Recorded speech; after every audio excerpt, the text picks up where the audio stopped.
Everyone, welcome to शिक्षा side. इस video में हम लोग यूपी टेट का प्रैक्टिस सेट सॉल्व कर रहे हैं। ये संस्कृत विषय का प्रैक्टिस सेट है। विजयी भव का हम लोग मॉडल पेपर तीसरा हम लोग यहाँ पे सॉल्व कर रहे हैं।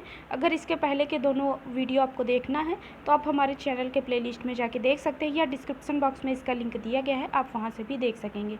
और उसके पहले अगर आप हमारे चैनल पर नए हैं या अभी तक आपने हमारे चैनल को सब्सक्राइब नहीं किया है तो प्लीज़ कर लें, क्योंकि संस्कृत विषय के ही आपको 30+ लेसन प्लान मिलेंगे। उसके साथ ही साथ आप सभी को youth practice set, youth publication का प्रैक्टिस सेट भी आपको हमारे चैनल पर उपलब्ध होगा।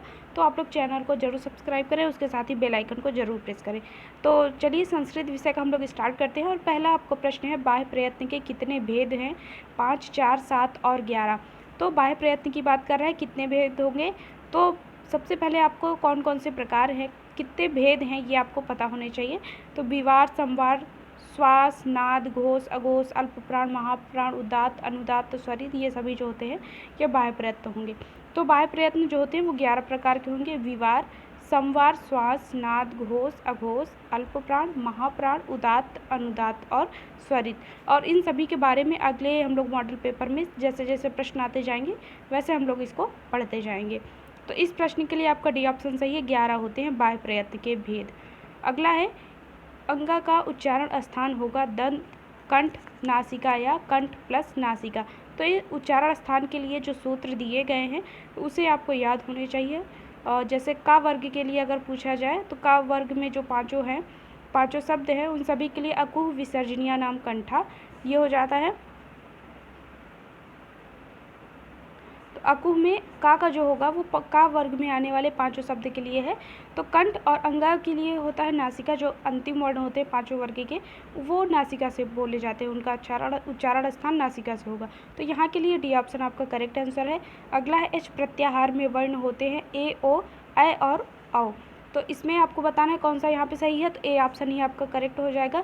आपको माहेश्वर सूत्र से आपसे एक प्रश्न पूछा जाएगा।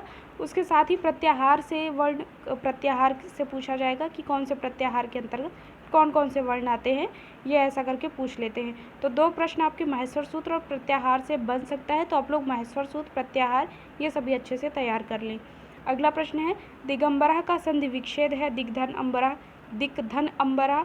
और इसमें दिक धन अंबरा आपको ध्यान ये देना, हलंत और सभी चीज़ों का ध्यान देना है। कहाँ पे दीर्घ का प्रयोग हुआ है, कहाँ पे हरस्व का, दिक धन अंबरा। तो इसमें आपको जो करेक्ट आंसर हो जाएगा दिक धन अंबरा, यहाँ पे हलंत लगा हुआ है यहाँ पे का के नीचे, तो ये आपका करेक्ट आंसर हो जाएगा। अगला प्रश्न है, राम लक्ष्मणों पद में समास है अव्ययी भाव समास, तत्पुरुष समास, बहुब्रीहि समास और द्वंद्व समास। तो राम लक्ष्मणों की बात हो रहा है तो यहाँ पे द्वंद्व समास होगा। द्वंद्व समास में भी कई भेद होते हैं। तो राम लक्ष्मणों में जो होगा वो आपका इतरेतर द्वंद्व समास होगा, इतरेतर द्वंद्व समास। ठीक है, इतरेतर द्वंद्व समास होता क्या है, जब कोई भी प्रयुक्त शब्द अपनी जो दोनों शब्द दिए गए हैं दोनों शब्द अपनी अलग अलग प्रधानता प्रदर्शित करेंगे तो वहाँ पे इतरेतर द्वंद्व समास होगा। तो यहाँ पे दिया गया है राम लक्ष्मण, तो रामस्य हो जाएगा इसके लिए और लक्ष्मण, तो दोनों अपनी अलग अलग प्रधानता प्रदर्शित कर रहे हैं, इसलिए यहाँ पे जो होगा वो आपका हो जाएगा द्वंद्व समास, इतरेतर द्वंद्व समास होगा। अगला प्रश्न है, कौन सी धातु 16 द्विकर्मक धातुओं के अंतर्गत नहीं आती है? जी, मथ, क्री और कृष। इसके लिए आपको बताना है कौन सा विकल्प यहाँ पे सही होगा। तो 16 द्विकर्मक जो धातुएं हैं वो आपको याद होनी चाहिए, क्योंकि इससे भी लगभग प्रश्न आपके बनते हैं। तो इसके लिए आपका यहाँ पे जो करेक्ट आंसर हो जाएगा वो हो जाएगा सी, क्री जो है वो 16 द्विकर्मक धातुओं में नहीं आती है। तो अगला प्रश्न है, हरय क्रुद्धयति पद में किस सूत्र से चतुर्थी विभक्ति हुई है? इसमें आपके ऑप्शन दिए गए हैं, वीरता नाम, भय हेतु, हेतव, अकथितम चा, क्रोध, द्रेह, ईर्ष्या, सूयार्थना नाम या प्रतिकोपः। इसमें आपको बताना है कौन सा विकल्प यहाँ पे सही हो जाएगा। तो आपका डी ऑप्शन यहाँ पे करेक्ट आंसर है। अगला देखते हैं, गुरुवे किस विभक्ति एवं वचन का रूप है? द्वितीय विभक्ति एक वचन, चतुर्थी विभक्ति एक वचन, षष्ठी विभक्ति एक वचन या सप्तमी विभक्ति एक वचन। इसमें आपको बताना है कौन सा विकल्प यहाँ पे सही होगा। तो इसके लिए आपका यहाँ पे गुरुवे में जो होगा वो चतुर्थी विभक्ति एक वचन है, यहाँ पे बी ऑप्शन करेक्ट है। अगला प्रश्न देखते हैं, 9वां प्रश्न है, लिट लकार संबंधित है वर्तमान काल से, भविष्यत काल से, ज्ञान आज्ञार्थक से या भूतकाल से। इसमें आपको बताना कौन सा विकल्प यहाँ पे सही हो जाएगा। तो भविष्यत काल से संबंधित है, बी ऑप्शन आपका। लिट लकार जो है वो भविष्यत काल से संबंधित है, बी ऑप्शन आपका करेक्ट है। पृच्छेव किस पुरुष व वचन का रूप है? प्रथम पुरुष एक वचन, मध्यम पुरुष एक वचन, उत्तम पुरुष बहुवचन या उत्तम पुरुष द्विवचन। इसमें आपको बताना कौन सा विकल्प यहाँ पे सही हो जाएगा। तो उत्तम पुरुष द्विवचन, यहाँ पे डी ऑप्शन आपका करेक्ट आंसर हो जाएगा। पृच्छेव उत्तम पुरुष द्विवचन का रूप है, डी ऑप्शन आपका करेक्ट है। अगला है, आपको 11 से 15 तक के सभी उत्तर अपठित पद्यांश के आधार पर दीजिए। तो आप पहले ये पद्यांश पढ़ लेंगे, उसके अनुसार आपको ये आंसर देना। उपयुक्त श्लोक किस ग्रंथ से उद्धृत है? तो इसमें आपको बताना कौन से ग्रंथ से लिया गया है, सूक्त दिया गया है। तो कुछ सूक्तियाँ होती हैं जो इम्पॉर्टेंट होती हैं, उसके लिए आपको जब भी आप विजयी भव बुक लेंगे तो उसमें आपको दिया रहेगा, तो उसे आपको याद करना रहेगा। इसके लिए पूछा जाएगा तो नीति शतकम से लिया गया है, बी ऑप्शन आपका करेक्ट आंसर है। अगला है, विघ्न के भय से किस तरह के प्राणी कार्य को आरंभ नहीं करते हैं? इसमें आपको बताना है मध्यम कोटि के, अधम कोटि के, उत्तम कोटि के या अधमाधम कोटि के। तो यहाँ पे आपका जो करेक्ट आंसर हो जाएगा वो यहाँ पे आपका अधम कोटि के जो है, विघ्न के भय से अधम कोटि के प्राणी कार्य को प्रारंभ नहीं करते हैं, बी ऑप्शन आपका करेक्ट आंसर हो जाएगा। अगर आप यही सीटेट का एग्ज़ाम दे रहे होते तो ये सभी प्रश्न आपको संस्कृत में ही मिलते, लेकिन यूपी टेट में संस्कृत विषय में भी हिंदी से लैंग्वेज में ही संस्कृत के क्वेश्चन पूछे जाएंगे। अगला है, श्रेष्ठ पुरुष विघ्नों के बार बार आने पर भी क्या करते हैं? कार्य को अधूरा छोड़ देते हैं, कार्य को प्रारंभ भी नहीं करते हैं, कार्य को पूरा करते हैं, उपयुक्त में से कोई नहीं। इसमें आपको बताना है कौन सा विकल्प यहाँ पे सही हो जाएगा। तो श्रेष्ठ पुरुष जो होते हैं विघ्नों के बार बार आने पर भी कार्य को पूरा करते हैं, सी ऑप्शन आपका करेक्ट आंसर है। अगला है, उपयुक्त श्लोक का शीर्षक क्या हो सकता है? दयालुता, कर्मशीलता, परोपकार या शौर्य। इसके लिए आपका जो करेक्ट आंसर हो जाएगा यहाँ पे कर्मशीलता। उपयुक्त श्लोक का जो शीर्षक होगा वो कर्मशीलता होगा। अगला है, यहाँ पे 15वां आपका प्रश्न है, इस श्लोक में कितने कोटि के मनुष्य बताए गए हैं? आपको यहाँ पे बताना है। जब आप उस सूक्ति को पढ़ेंगे या श्लोक को पढ़ेंगे तो आपको पता चलेगा। तो इसके लिए आपको यहाँ पे तीन कोटि के मनुष्य बताए गए हैं। अगला प्रश्न है, लघु सिद्धांत कौमुदी के रचनाकार हैं भट्टोजी दीक्षित, वरदराजाचार्य, कात्यायन या पतंजलि। कुछ पुस्तकें हैं जिन्हें आपको बता दी जाएंगी, उन्हें आपको याद करना जरूरी है, क्योंकि एक प्रश्न आपसे गिनती से पूछा जाता है और एक प्रश्न आपकी पुस्तकों से पूछा जाएगा कि इस पुस्तक के लेखक कौन है या रचनाकार कौन है।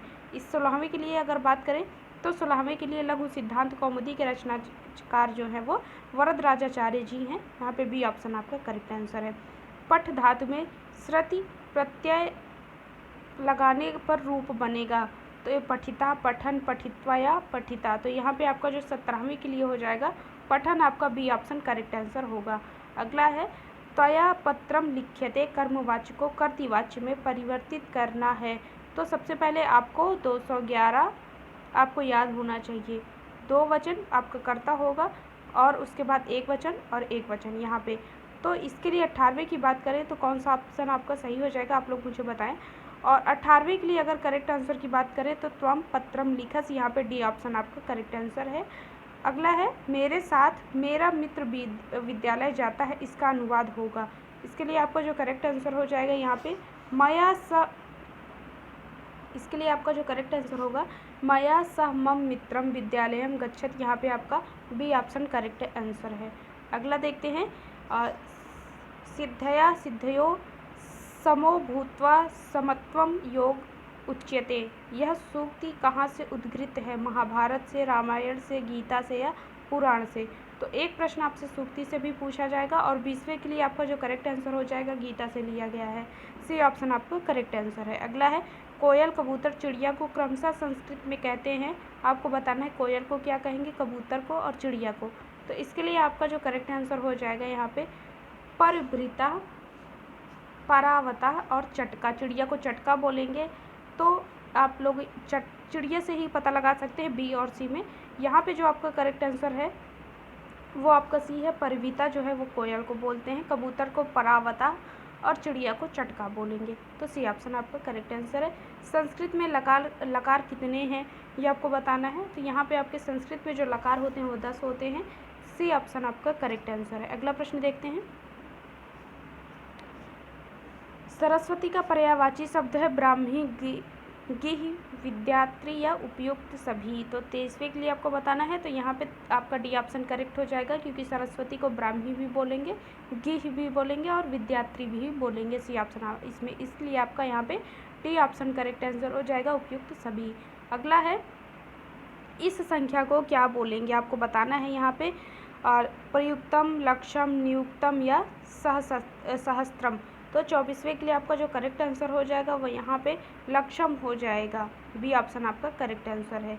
अगला है, रामायण का अपर नाम चतुर्विंशति संहिता, शत शास्त्री संहिता, षट त्रिंशत शास्त्री संहिता या पंचम वेद। तो आपको 25वें के लिए बताना है। तो यहाँ पे चतुर्विंशति शास्त्री संहिता, यहाँ पे ए ऑप्शन करेक्ट है। यम नचिकेता का संवाद प्राप्त होता है ईशोपनिषद में, कठोपनिषद में, तैत्तिरीयोपनिषद में या केनोपनिषद में। तो आपको इसके लिए बताना है कौन सा विकल्प यहाँ पे सही हो जाएगा। तो कठोपनिषद में यम और नचिकेता का संवाद प्राप्त होता है। भाषा कौशल का सही क्रम है आपको बताना है। इसके लिए कौन सा विकल्प यहाँ पे सही हो जाएगा। तो यहाँ पे अगर बात करें तो सबसे पहले श्रवण कौशल, फिर भाषण, फिर पठन और फिर लेखन। तो बी ऑप्शन आपका करेक्ट आंसर है। अगला है, दृश्य साधन के अंतर्गत नहीं आता है रेडियो, रेखाचित्र, मानचित्र या प्रदर्शनी। इसके लिए आपको जो करेक्ट आंसर हो जाएगा, दृश्य साधन में रेडियो नहीं आएगा, क्योंकि ये श्रवण साधन है। ए ऑप्शन आपका करेक्ट आंसर है। निगमन विधि के सोपान का सही क्रम है आपको बताना है। निगमन विधि, तो सबसे पहले आपको निगमन विधि के बारे में पता होना चाहिए। और यहाँ के लिए आपका जो करेक्ट आंसर हो जाएगा, सबसे पहले निगमन विधि में आप नियम बताते हैं, फिर स्पष्टीकरण और प्रयोग प्रदर्शन और फिर पुनः निरीक्षण। अगर इसी जगह पे आगमन की पूछा जाता तो आप उदाहरण से शुरू करते।